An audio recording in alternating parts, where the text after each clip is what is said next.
Eat for me, Willow. Show me that you're accepting your new life. Show me you're mine. Okay. Good. You see how easy it is? When you stop fighting the current, Willow, you realize how much more comfortable it is to simply let me carry you. Yes, Eden. I understand. I'm going to kill him.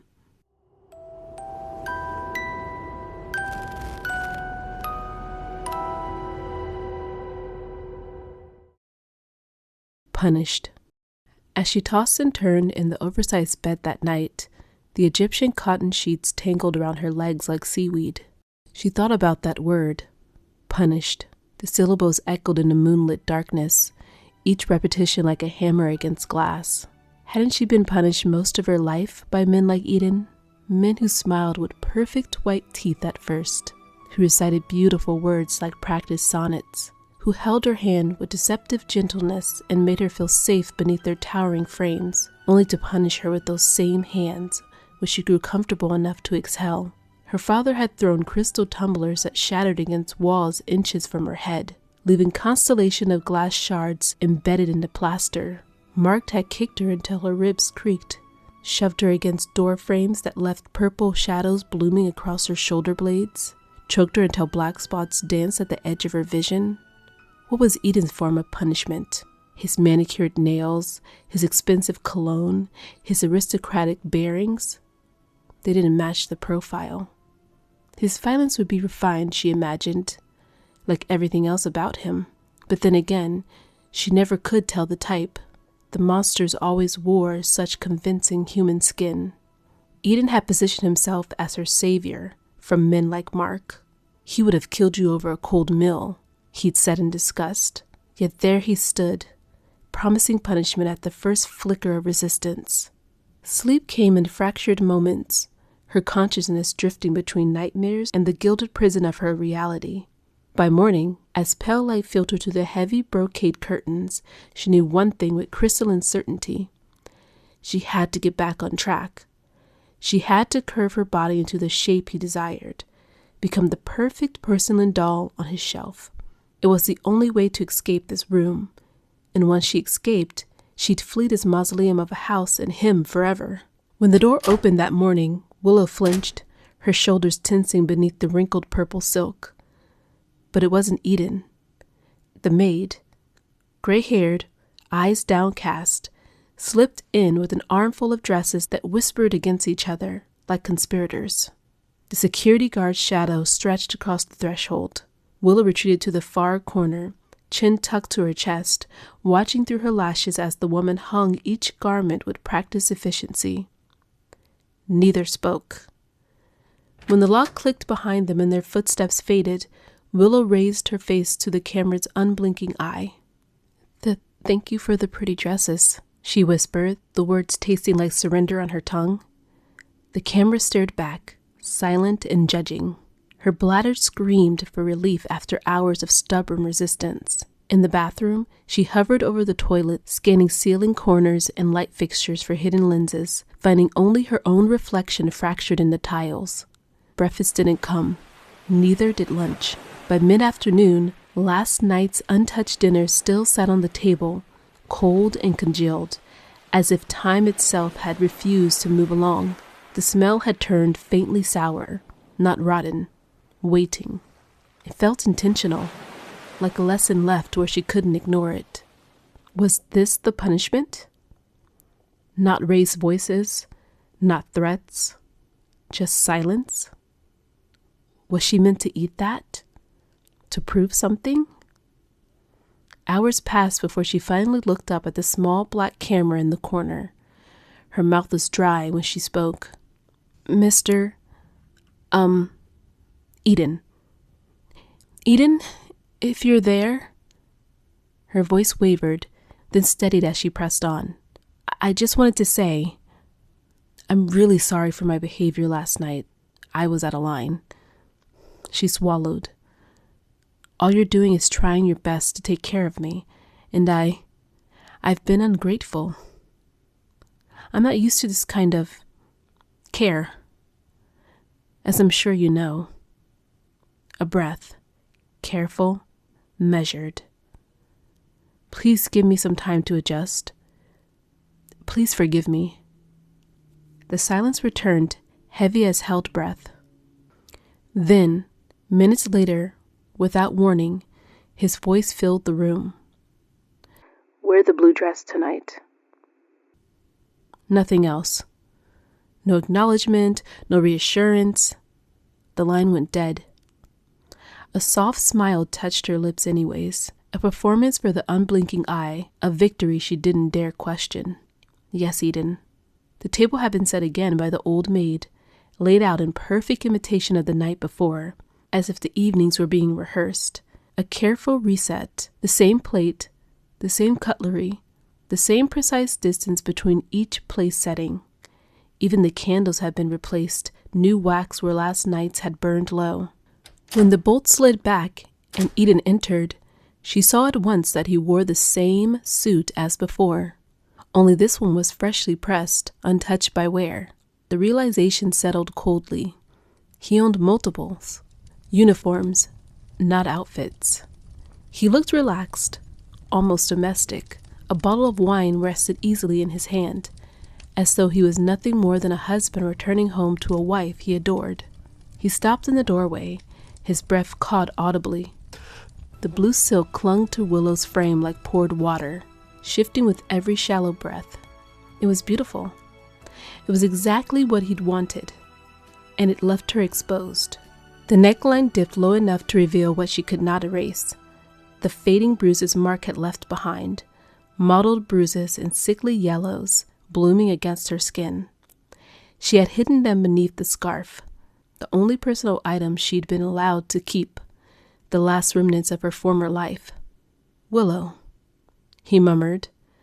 His gaze traveled slowly, reverently from the hem of the dress up to her throat, where the scarf interrupted his view. His mouth curved faintly.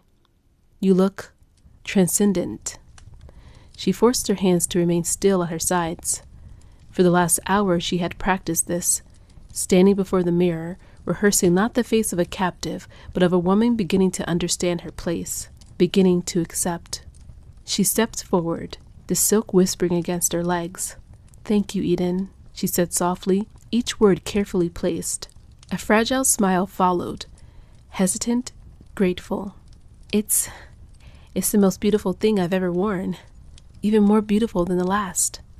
She lowered her eyes, just slightly. I didn't think I'd ever feel this elegant. Something in him shifted. The cold precision around his mouth eased, replaced by a glow that might have passed for warmth, if one didn't look too closely.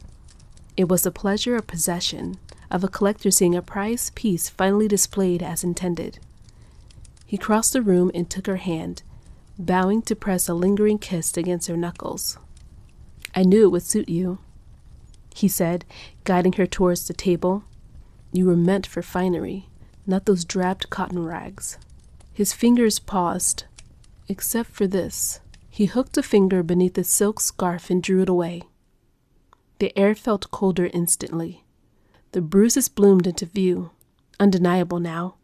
Her smile faltered for half a breath, but she caught it, lifting her chin even as heat crept up her neck. Never forget, Willow, he said quietly, his eyes searching her face, probing for weakness. How else will you learn to appreciate what you have here? She met his gaze, searching for mercy and finding only its careful imitation. Still, she strengthened her smile. You're right, Eden, she said.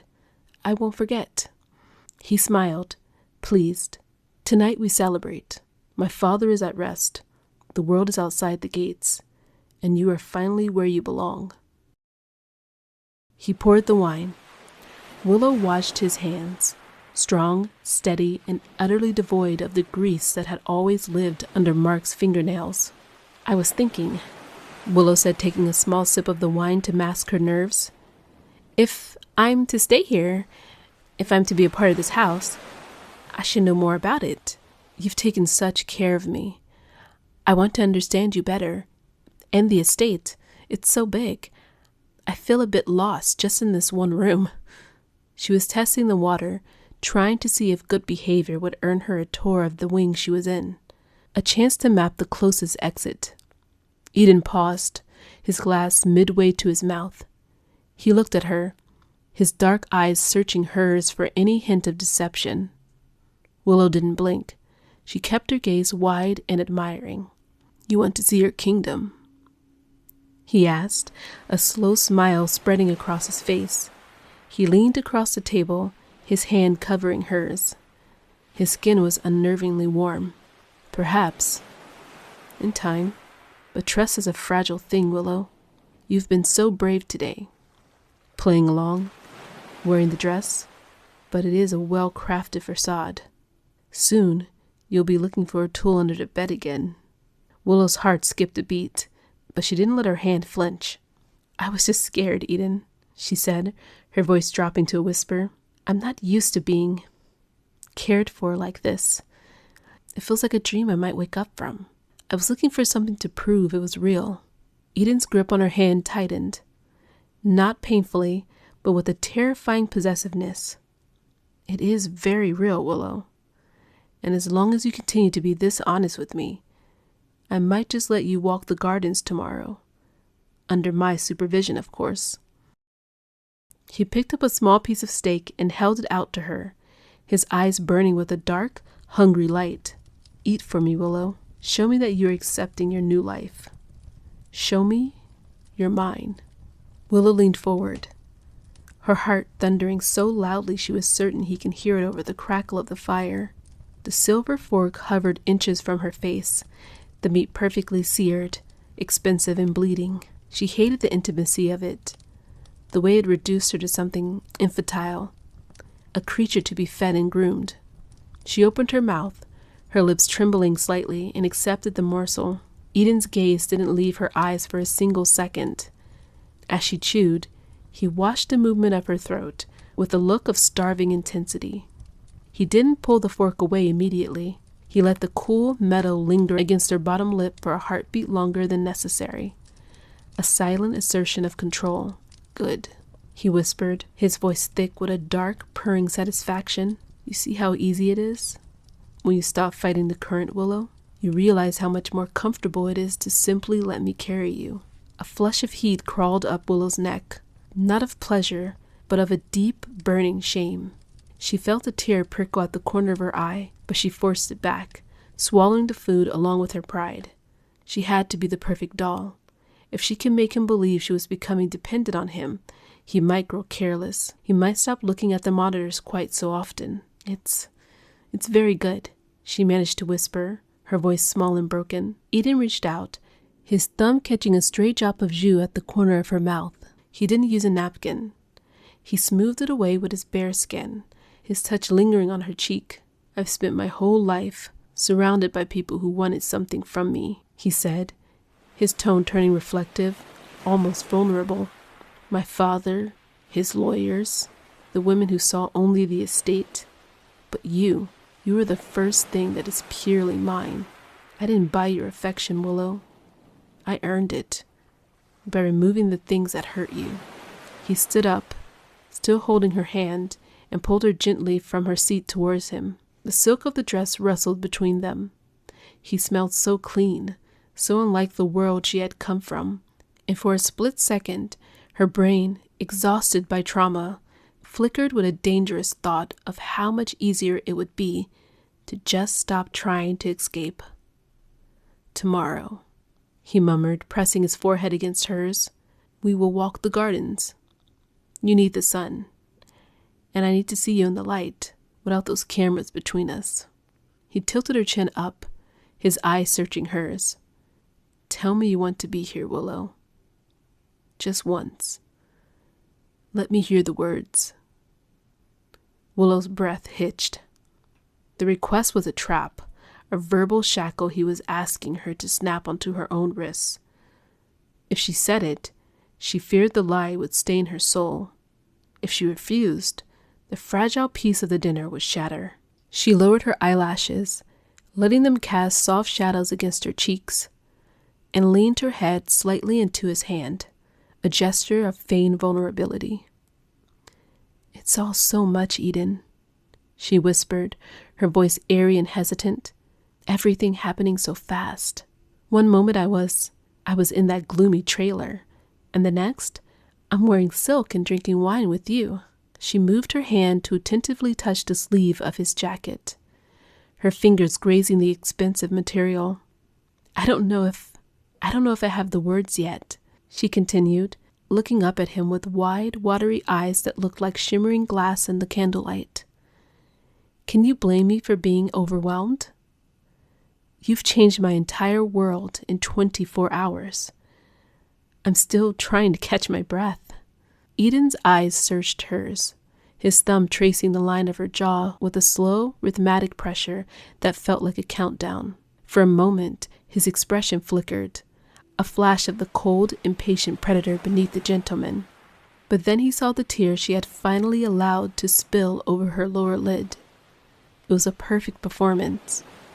He let out a long, slow exhale, his posture relaxing. You're right. You've always been so sensitive, so delicate. It was churlish of me to demand a confession so soon. He leaned down, his lips pressing a firm, dry kiss to her forehead. I can wait, Willow. I have decades. Every day you spent in this house, the memory of that life will fade like a bad dream. I promise. Soon, you won't even remember the sound of his voice. You'll only hear mine. He led her back into the room, holding her close as if he was afraid she might dissolve. Once inside, he stepped back, his eyes dark with a triumphant glow. He reached into his pocket and pulled out the brass key, the metal glinting orange in the firelight. Sleep in the silk tonight, he commanded softly, moving towards the door. I want to think of you wrapped in it, while I'm in the other wing. It's a reminder of the life I've given you. He stepped out into the hallway, and the bolt slid home. Willow stood in the center of the room until his footsteps died away. Even then, she didn't let the gentle expression vanish, her face lovesick for the cameras. She walked to the bathroom and gripped the edge of the marble sink, exhaling until her lungs were empty. She looked at her reflection, the transcendent doll in the blue dress.